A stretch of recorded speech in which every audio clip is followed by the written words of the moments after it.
Okay, brothers and sisters, shalom, shalom, shalom. It's Brother Kazaki back again.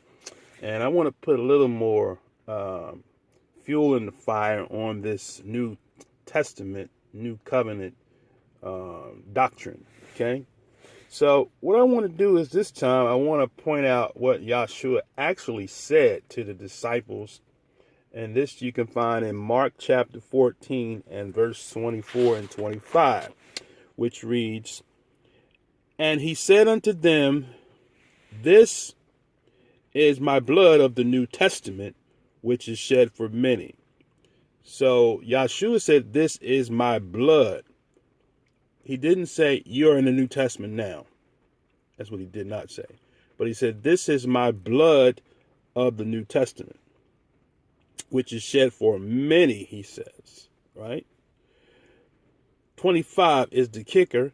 He says, "Verily I say unto you, I will drink no more of the fruit of the vine until that day that I drink it new in the kingdom of Yah." See that?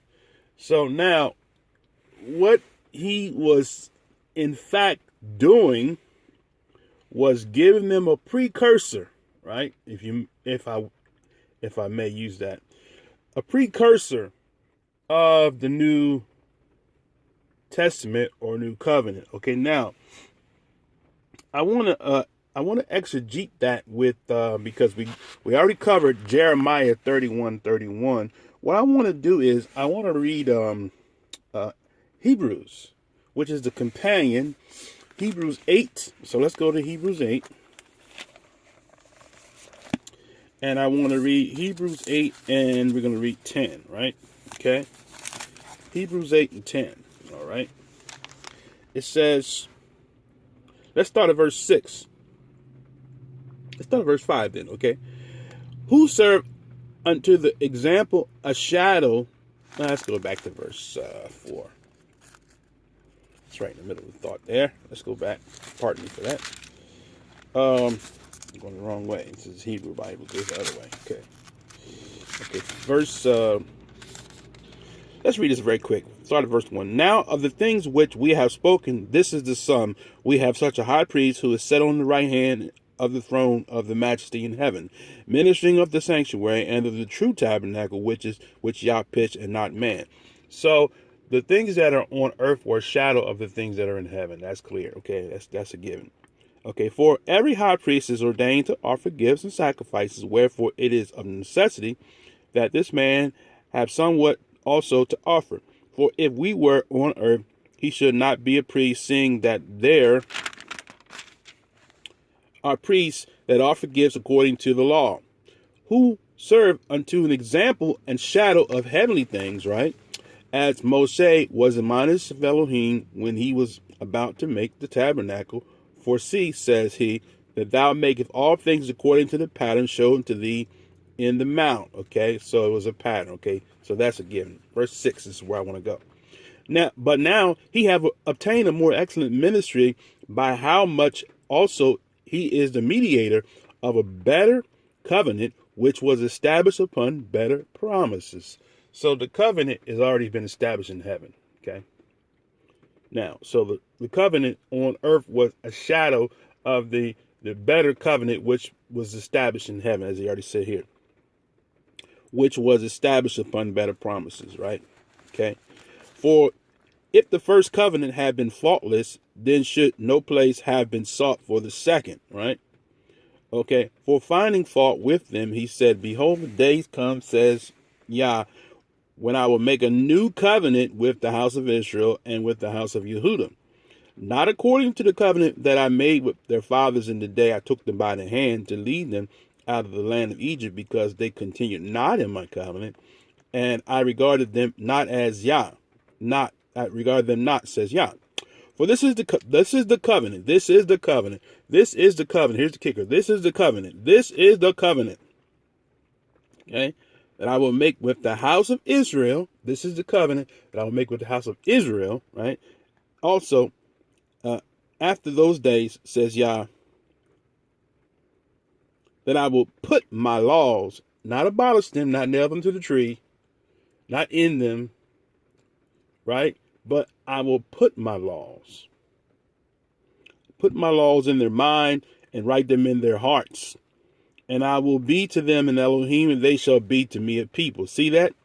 He said he will put his law, not abolish it, not nail it to the tree. He will put his law in their hearts and minds, right? And they shall not teach every man his neighbor, right? And every man his brother, saying, Know Yah, for all shall know me from the least to the greatest, right? He says, all shall know me from the least to the greatest. Okay, now, this verse, this next two verses is going to put the nail in the coffin. It's going to show you when this is all going to take place. Okay, 12. For I will be merciful unto their unrighteousness, and their sins and their iniquities will I remember no more. 13. Here's the kicker. In that he saith a new covenant rather, he hath made the first old. Now that which decayeth and waxeth old is what? Ready to vanish away. It's not vanished away, it is ready. What does it mean to be ready? It means that I'm ready, I'm waiting on you, right? So if you're waiting for somebody to take somebody somewhere, you're sitting in the car, you're ready. I'm ready to go. Okay. Now, when that person hops in that car and you take off, you have gone. You have now been put into fruition of going. Right. You're not now just ready, but you are in it. Right. So the New Testament, the Messiah has put his key in ignition, which is the blood. The blood has made the new covenant ready. Now there's something that has to be done on the other end of it to make the New Testament in gear, right? So that the New Testament is rolling, okay? Now, and we already covered that in the previous session. Now, let's do this real quick. Let's go to Hebrews 10 and 16. Okay, let's flip on over to the next few chapters here. And we're going to look at 10. Let's see. We're going to read 11 through 18, okay? And every high priest standing, ministering, offering oft times that same sacrifice which can never take away sins. See that? But this man, after he had offered one sacrifice for sins forever, sat down on the right hand of Elohim. From henceforth, expecting till his enemies be made his footstool.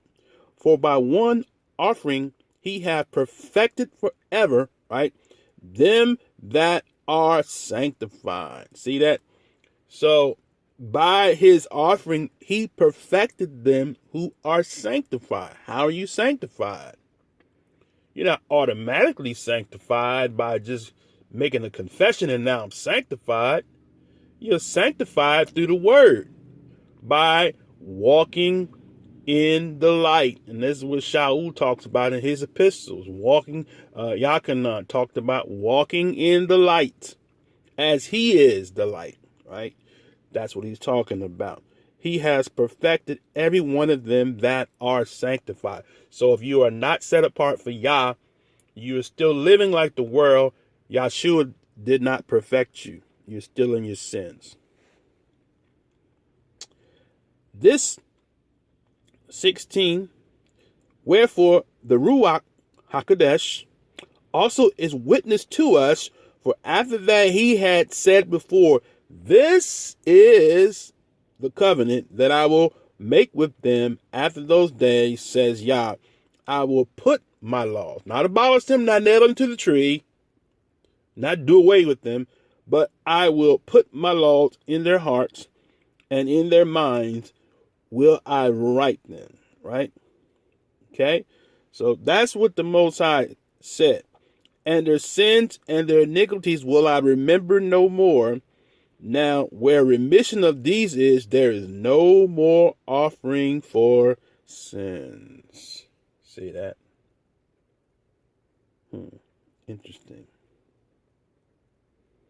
So that's all I have for now. And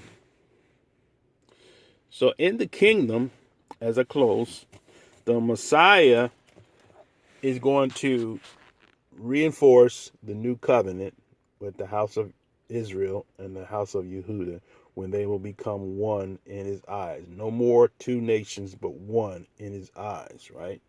And you can read about that in the prophet Yechezkel or Ezekiel, right?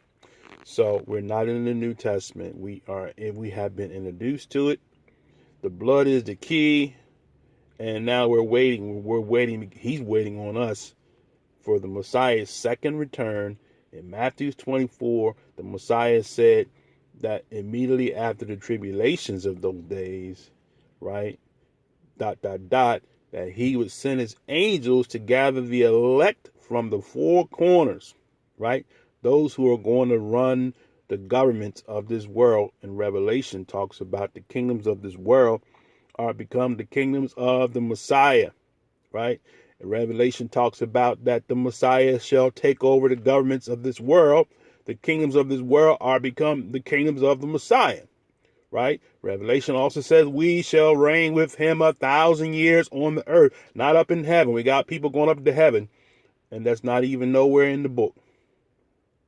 We're going to be here on earth ruling with the Messiah for 1,000 years, and that's when we will be in the new covenant or the New Testament. Having said that, that's all I have. Shalom, shalom, shalom.